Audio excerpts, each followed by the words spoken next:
ओम शांति। आपका प्रश्न है, वरदान में आया कि विहंग मार्ग और रूप और बसंत शब्द आए, ये दो टॉपिक समझना है।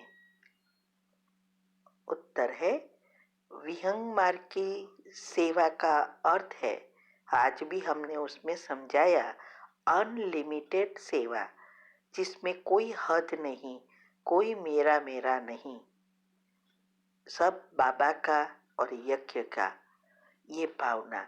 इसीलिए आज के वरदान में कहा कि विहंग मार्ग की सेवा करने के लिए संगठित रूप में रूप और बसंत, इन दोनों का बैलेंस चाहिए। मना जो रूप बसंत का अर्थ क्या है, कल या परसों ही मैंने प्रश्न के उत्तर में बताया था। रूप का अर्थ है आत्मा और बसंत का अर्थ है आत्मा के गुणों से भरपूर सारा परिवर्तन। वो टॉपिक आप सुनना, परसों ही हमने जवाब दिया है। तो ये जैसे बसंत ऋतु होती है, इसमें सब फूल खिल जाते हैं, झाड़ पान खिल जाते हैं और मौसम भी सुहावना हो जाता है, ना गर्मी ना ठंडी, और सबको खुशी देती है। ऐसे ही हम आत्माओं को ऐसा बनना है, हम आत्मा का परिवर्तन कर, संस्कार और स्वभाव को परिवर्तन कर सब गुण स्वरूप बनना है। तो वो बसंत ऋतु की जैसे बन जाती है, आत्मा खिली खिली हो जाती है और इससे वो आत्मा के पंखे आ जाती है, उड़ना शुरू हो जाती है। तो वो अनलिमिटेड सेवा करती है, क्योंकि उसके लिए फिर कोई हद नहीं रहता है। इसलिए बाबा कहते हैं कि ऐसी संगठित रूप में सभी आत्माओं अगर बने और सेवा करे, तो ये दोनों बातों का बैलेंस करना है। तो जैसे बसंत ऋतु रूप में एक समय पर अनेक आत्माओं को संदेश देने का कार्य करते हो, ऐसे ही रूप अर्थात याद का बल द्वारा श्रेष्ठ संकल्प के भी बल, उसकी याद है कि भाई संकल्प, क्योंकि हमारे एक एक संकल्प वाइब्रेशंस क्रिएट करते हैं और वो सारे विश्व तक जुड़े हैं।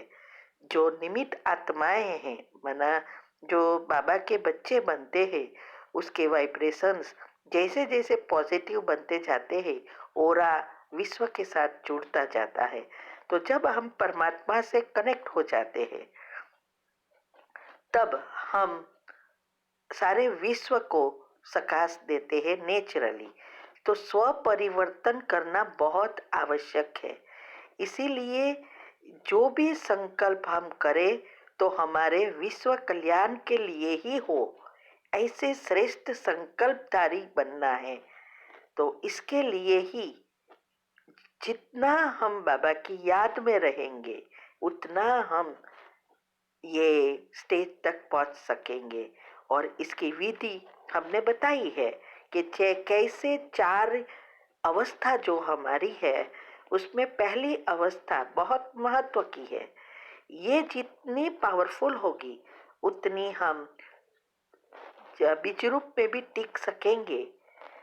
भले जितना हमारे अंदर दो विचारों के गैप बढ़ेगी बीच में, तब हम एक समान में स्थित हो जाते हैं।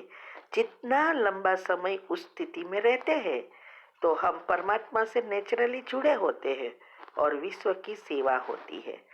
इसीलिए बाबा कहते हैं, ये विश्व की सेवा करो, यही है विहंग मार्ग की सेवा। और इसकी भी इन्वेंशन निकालनी है, मना इसकी विधि जो हमने यूट्यूब पर बहुत विधियां बताई है। यही कारण है हम चिंतन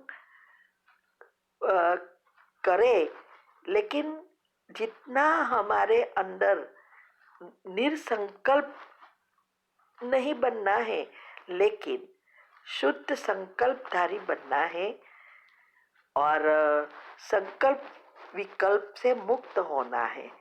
इस स्थिति से हमारी जितनी जितनी हम विधि अपनाएंगे, इतनी हम ये संकल्प पर काबू ले सकेंगे।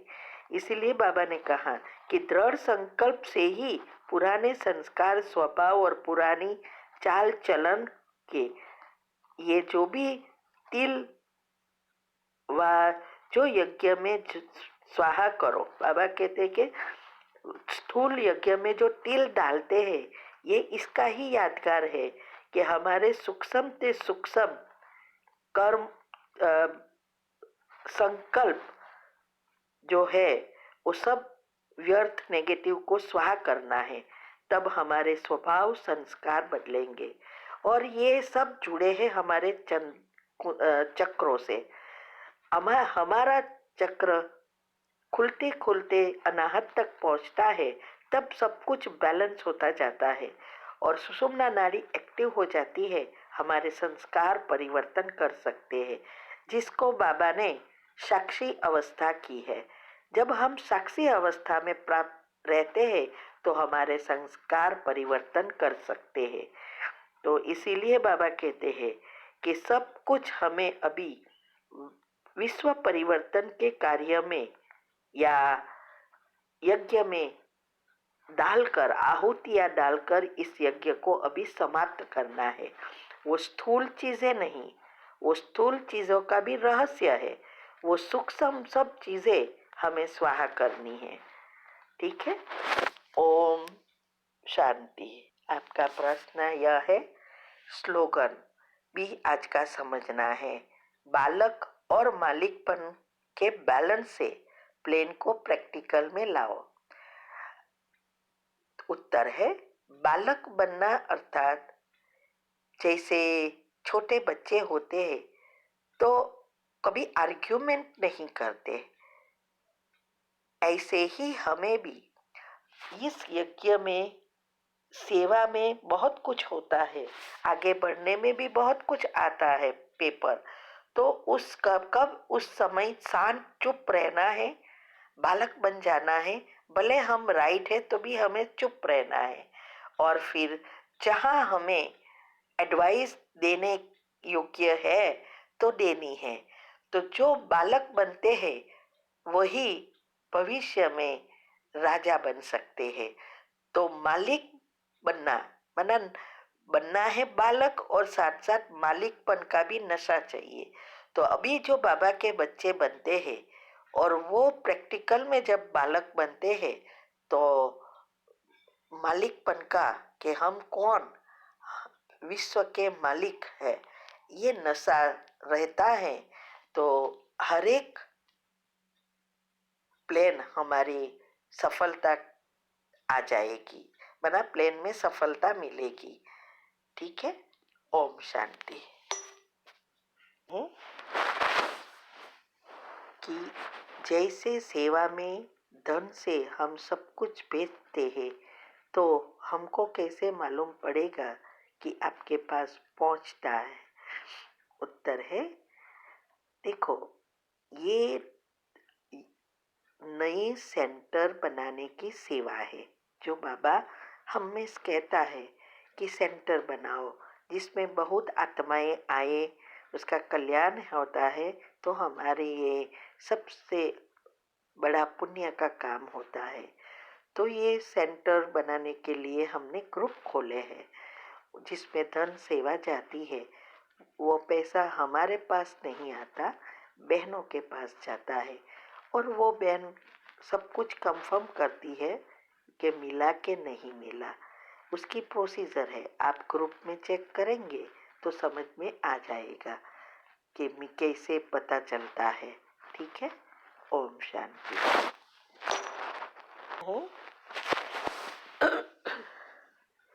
मेरी छोटी बहन मुझसे दुश्मनों जैसा व्यवहार करती है।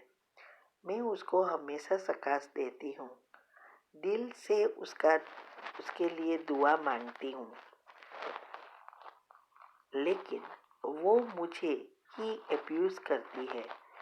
उसके हर एक बात से मुझे बहुत तकलीफ होती है। प्लीज बताइए क्या करें?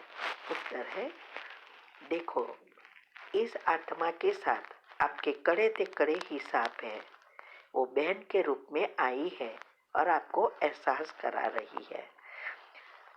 लेकिन आप बाबा के बच्चे हो तो आपको अभी पुरुषार्थ करना है, तो आपको ऐसी अवस्था बनानी है जिससे आपको तकलीफ ना हो। आप सकाश दे, लेकिन अगर दुख होता है इसका मतलब आप क्षमा नहीं कर रहे हो उससे, इसीलिए आपको तकलीफ होती है। तो सकाश तो काम नहीं करेगी, ऊपर से आप और ही आपके पाप कर्म खींच खींच कर और ही उसके साथ प्रॉब्लम बढ़ाएंगे। और इसकी विधि एक ही है कि सुबह में उठकर अमृत वेले के योग के बाद आप उसको क्षमा याचना की कमेंट्री रखी है, वो करना है। और उसके बाद उसको ये सकाश देनी है कि अब ये आत्मा के साथ मेरे हिसाब किताब चुकतू हो गए। अब ये आत्मा बहुत अच्छी रीति मेरे से बात करती है, व्यवहार करती है, हमेशा मेरा कहना मानती है, मुझे बहुत खुश और सहयोग दे रही है। ऐसे ऐसे आपको जो चाहिए वो एक लिस्ट बनाओ और उसको दिन में भी दोहराओ, और फिर योग के समय वो नेचुरल निकलेगा। दूसरा यह है, जो दिनचर्या ग्रुप में 5 मिनट की कमेंट्री आती है, वो कमेंट्री के बाद 21 बार उस आत्मा के लिए सोचना है कि ये आत्मा बहुत अच्छी है। ऐसे 21 बार आप सोचो और फिर योग के प्रयोग द्वारा, क्षमा की कमेंट्री द्वारा उसको सकाश दो। और दिन भर में एक भी नेगेटिव विचार या फीलिंग उसके बारे में न आए। सबकॉन्शियस माइंड के 10 नियम अच्छी रीति फॉलो करेंगे, उतनी जल्दी सफलता मिलेगी। ठीक है। ओम शांति।